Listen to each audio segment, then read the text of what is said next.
All right, everybody, welcome to the Combatcast, and we appreciate you joining in. It's the man called Dave. It's Chevy Rooney. We're part of the Working Fans Podcast, and I just want to say, guys, if you haven't subscribed yet, there's a lot of you that watch our videos, like our stuff, and you haven't subscribed yet, please subscribe. And now, let's get to the show. Chevy, why don't we tell people what we got coming up before we get into the day? All right, April 19th, we'll be reviewing UFC 314, Volkanovski versus Lopes. Obviously, we'll be talking about that card, but we'll talk about what happened. And then April 26th, UFC Fight Night, Hill versus Roundtree. That fight's not happening anymore. I can't remember what the new main event is. But it's Carlos Prates and Ian Gary, I believe, is the new matchup, which Ian Gary is a monster for taking on short notice Shavkat and then Prates, two knockout artists. But and then nuts. Yeah, for real. He's very confident in his skills. So and then May 3rd, UFC Fight Night, Sandhagen versus Figueiredo from Iowa. And that card actually has a lot of interesting names on it. So looking forward to that one. It's got Bo Nickel and it's got RDR. It has Mia or wow, I'm drawing a blank right now. It's a great card though. We'll get to it. We'll talk about it. We'll get to it. All right. Before we get to this past week, we're gonna talk about this past week's UFC Fight Night, Emmett versus Murphy. UFC 314 is the big story this weekend.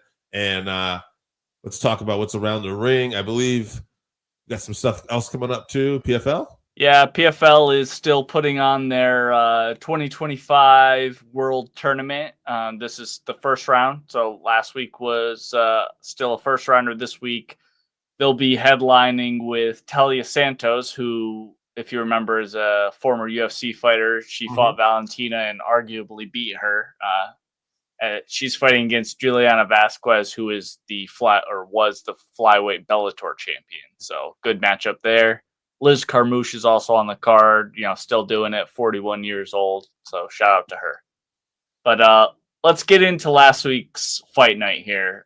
All right. Emmett versus Murphy was the main event. We also had Sabatini with a big victory in the co-main event. Any other fights you want to talk about before we get to main or co? Not really. No, it wasn't the best card for sure, which we're getting used to, unfortunately, at this stage. But big cherry on top of that shit sandwich was this Pat Sabatini versus Joe Anderson Brito co-main event. Yeah. Pat really dominated with heavy top pressure, basically throwing one or two elbows around. He just held position for like 4 minutes of every round. Very impressive performance, but just not an entertaining fight, unfortunately.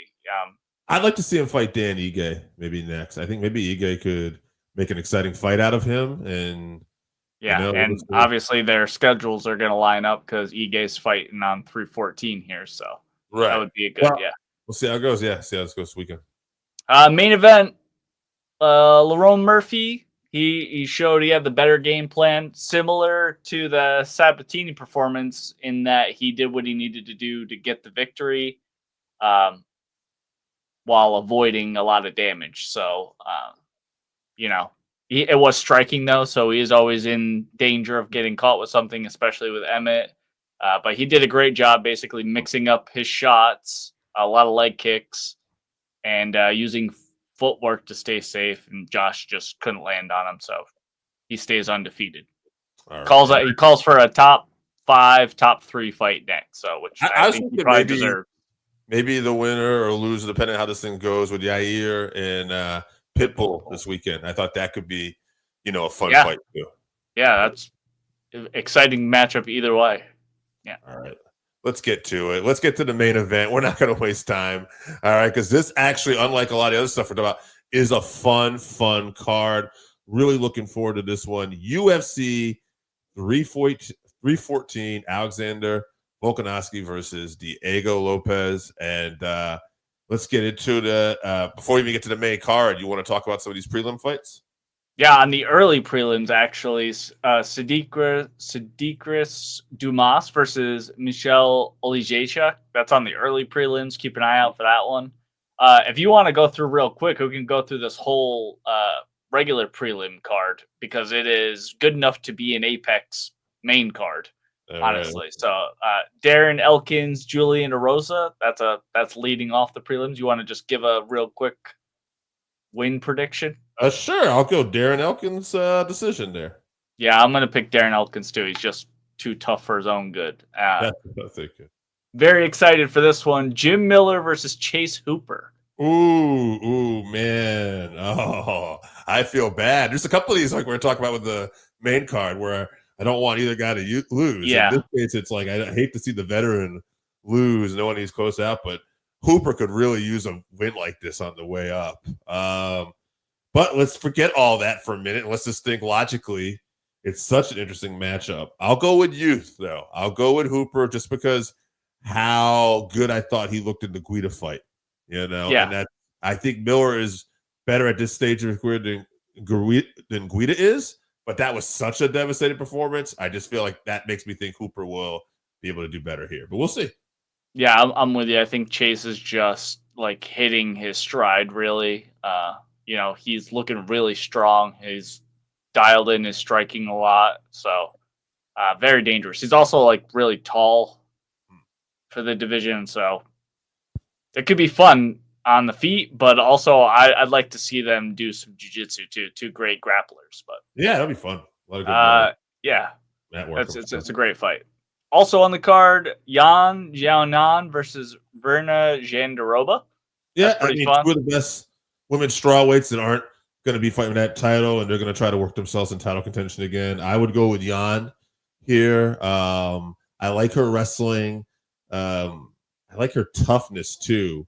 When I look at her when she lost her title fight to Wei Li, it was a fight that she probably should have been finished at a couple times, and she hung in there. So I'll go with Yan by decision. I'm gonna go with Jandiroba just because I think she just eventually gets her hands on Yan when she gets her down. I think on the ground she's just better. So I'll pick her. I think she probably gets a sub. And then featured bout on the prelims. Yeah. Dan Ige versus Sean Woodson. Very fun fight. Yeah, it's just tough fights for Ige. He's did them a solid, and I feel like he's going to be paid back by just not unfortunately being able to pull the trigger on some of these fights. I'll root for Ige, but my mind says Woodson will find a way to win this here. Yeah, Woodson, tall, very long, powerful. I think Ige is going to have a hard time getting inside of the shots from Woodson. So I'm going to pick Woodson by decision. But let's get into this main card. Very tasty card here. Yes. Nikita Krylov versus Dominick Reyes.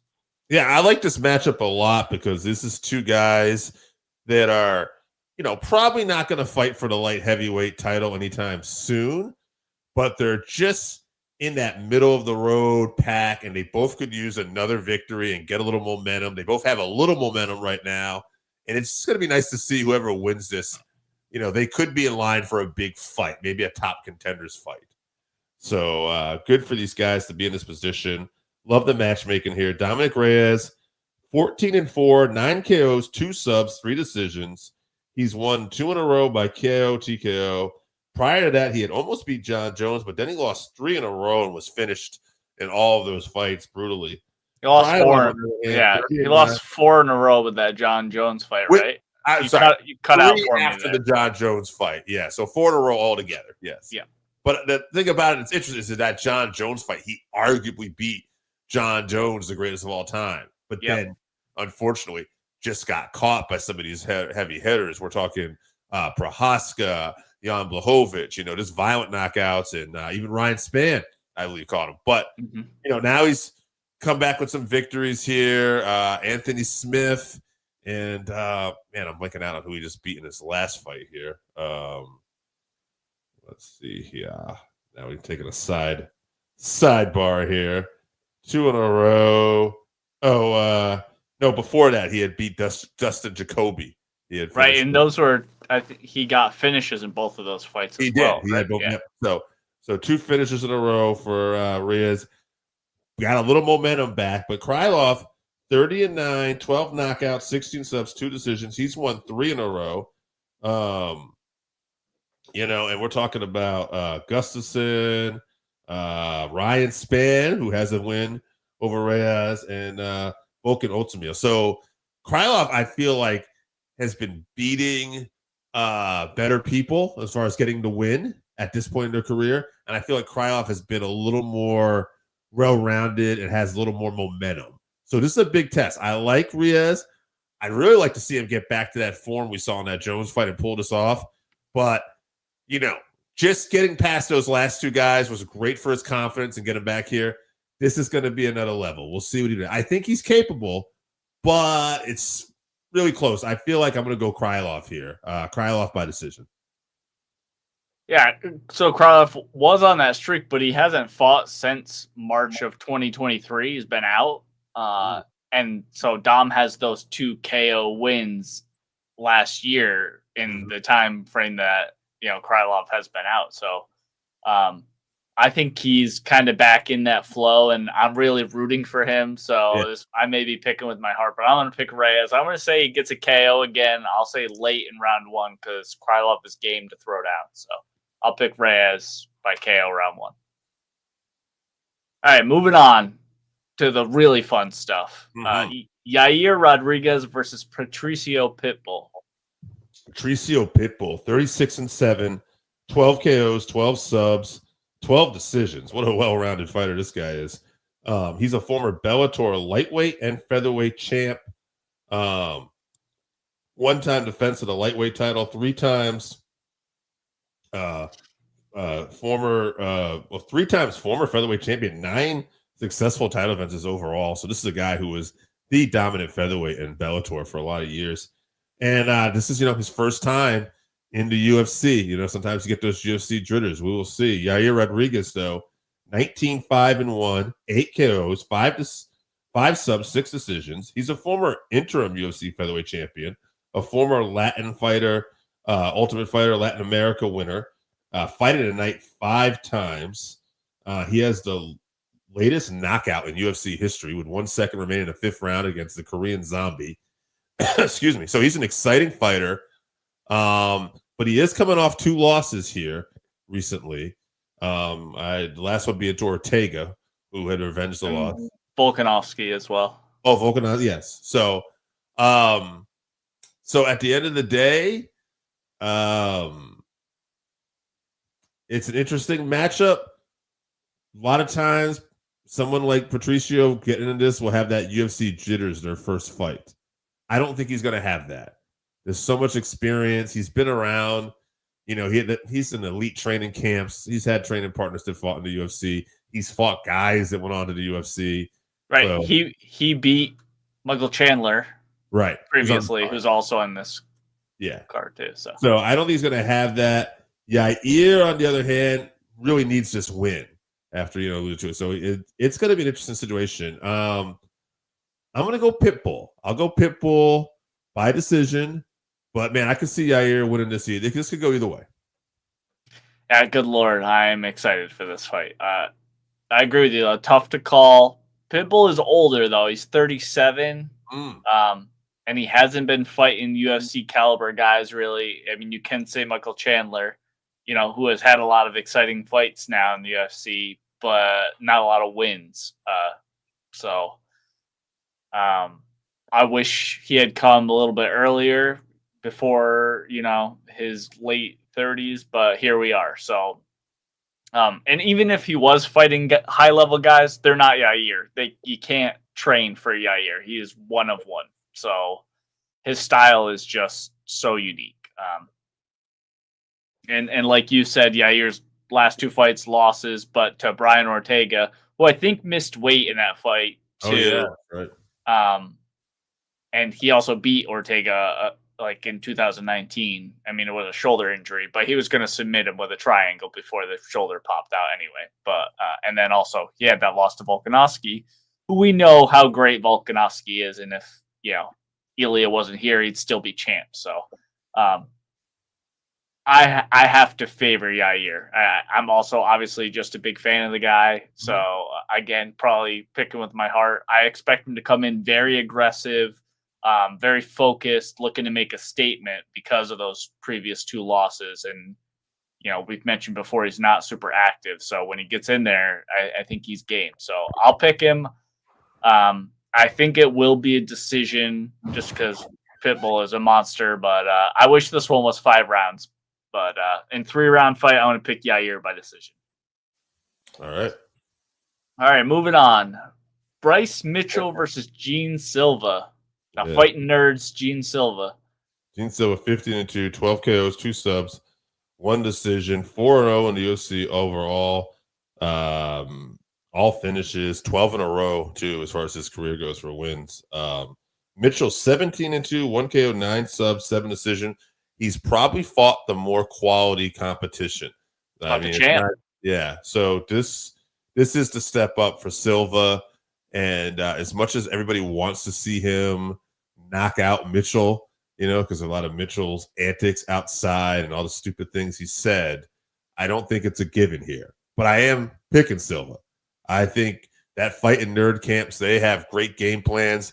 They know what they're doing. I think Silva is an elite striker. He's going to be ahead of Mitchell when it comes to the striking.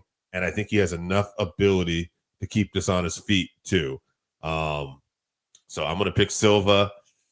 2nd round TKO. I think he'll get the finish. Don't be shocked though. Like Mitchell, this is a step up. And if Mitchell gets him on the ground or anything like that, he is capable. As much as we don't want to see it, he could submit him. But I will go Silva here. Yeah, I don't expect this one to go to decision one way or another. Honestly, this is like a striker versus grappler setup. I would imagine Bryce initiates the grappling early and often to try to tire out a very dangerous Silva.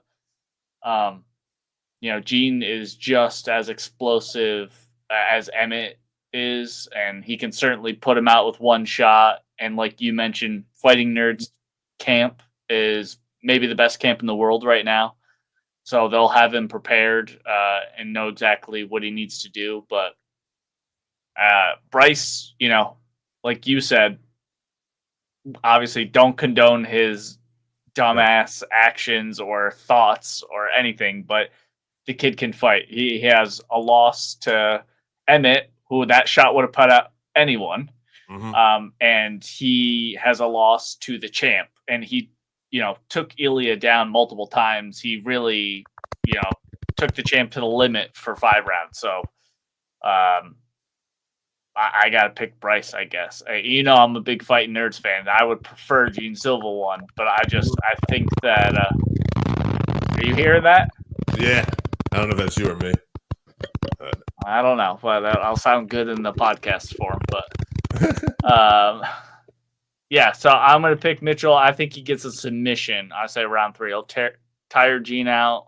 I think he's going to be smart and confident, and he gets a submission round 3. All right, moving on. Co-main event. Michael Chandler versus Paddy Pimblett. All right, technical difficulties be damned. I am marching through here. Paddy Pimblett is 22-3, 6 KOs, 10 subs, 6 decisions, 6-0 in the UFC.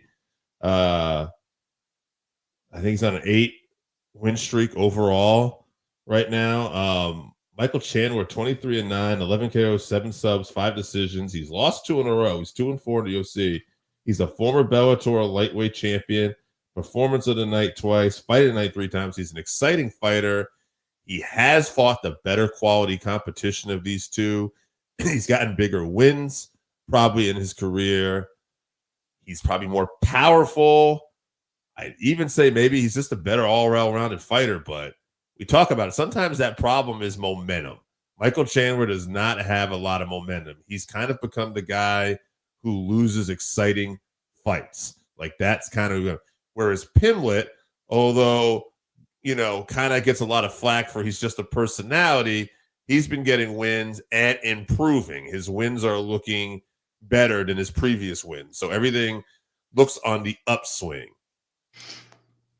I feel like I could see Chandler knocking him out here or tapping him out. but something tells me Chandler's going to find a way to lose this fight. I don't know what it is. So I'm going to go Pimblett by submission. And I think it's going to be in the third round. And I think it's going to be a war. And I think Pimblett's probably going to get touched up, but he'll find a way to win. I don't know why. I feel Pimblett finds ways to win and Chandler finds ways to lose. So we still, at this point in his career, taking nothing away from what the guy has done. Phenomenal, MMA fighter. But I just feel at this point, he really needs to get this win.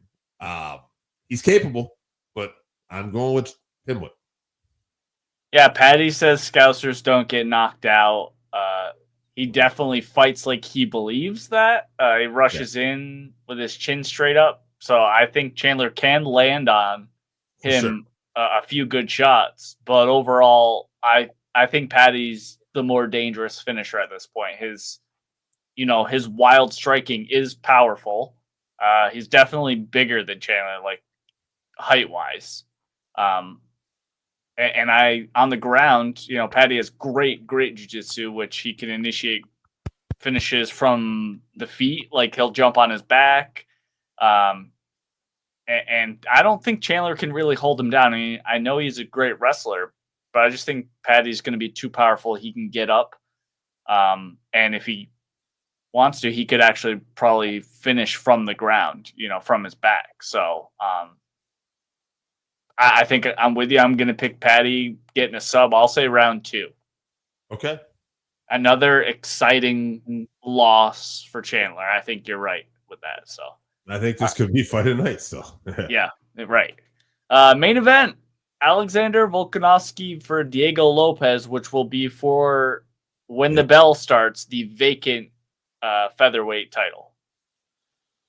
All right, Diego Lopes is 26-6. He's got 10 KOs, 12 subs, 4 decisions. He's 5-1 in the UFC. He's won 5 in a row. Coming off a decision win over Brian Ortega. The only loss was his first UFC fight by decision. Performance of the night twice, fight of the night once. Volkanovski 26-4, 3 KOs, 3 subs, 10 decisions. Former UFC featherweight champion, 5 successful title defenses. All right. This guy's had fight of the night 3 times, performance in one night. Volk is a legend. He has had such a great career at featherweight. He's still, I believe, one of the best out there. But, man, we're talking about that momentum again, much like earlier. And I don't know. I don't know if Diego is the best featherweight fighter in the world, but he's got a lot of momentum going right now. And I think he's an exciting fighter. And I think the UFC is kind of hoping maybe he gets this win. I think maybe at this point they look at him as the more marketable. And I think it's going to work out for him. Let's put it that way. I like Volk. I could see Volk game planning. He's mentally strong and finding a way to win. I just feel like he's suffered some knockouts recently, even though he's took time off. Diego hits really hard. He's going to find a way to get that chin. I'm going to say round 3. What I think will be interesting is if we make it to the championship rounds, though, because we haven't seen, how's Diego going to be in round 4, round 5. So we shall see. But I'll go Diego, wins the vacant featherweight title, 3rd round, TKO. Yeah, great matchup, obviously. We know Lopes starts super fast, so Volk's chin will be tested early, but if he can withstand that blitz, I like his chances. As you were alluding to, he can drag him into that deep water and tire him out. We have seen Lopes get tired before in 3-round fights. So I think 4 and 5, I mean, Volkanovski, we've seen him in those championship rounds. Against guys, think back to that Ortega fight where he fought out of that guillotine and whatever, Lopes, it's just a different fight training for 5 rounds. So I'm sure he'll be game and ready to go, but I do think that Volkanovski will be prepared to stay safe enough to tire him out, drag him to those late rounds. And he is such a well-rounded fighter. He should feel pretty confident wherever the fight takes place. So on the feet, on the ground, in the clinch, I like Volkanovski everywhere. So I'm going to pick him. I do think it'll be a decision, though. So Volkanovski and New featherweight champ. All right, we shall see. I think this might be one of the cards we've disagreed on the most. So yeah, I think so. Yeah, we'll find out. But should be a fun fight this weekend. Guys, enjoy UFC 314. Chevy, let's tell people we got coming up one more time. April 19th, we'll be reviewing UFC 314. And then April 26th, we'll be previewing UFC Fight Night Ian Gary versus Carlos Prates. That's a 9 p.m. Eastern card from Kansas City. And then May 3rd, UFC Fight Night Sandhagen versus Figueiredo, 10 p.m. Eastern main card from Iowa. All right, guys. Got some good stuff coming up on the schedule. Don't forget, subscribe to the podcast if you haven't already. Thank you for watching. And don't forget to watch UFC 314 this weekend.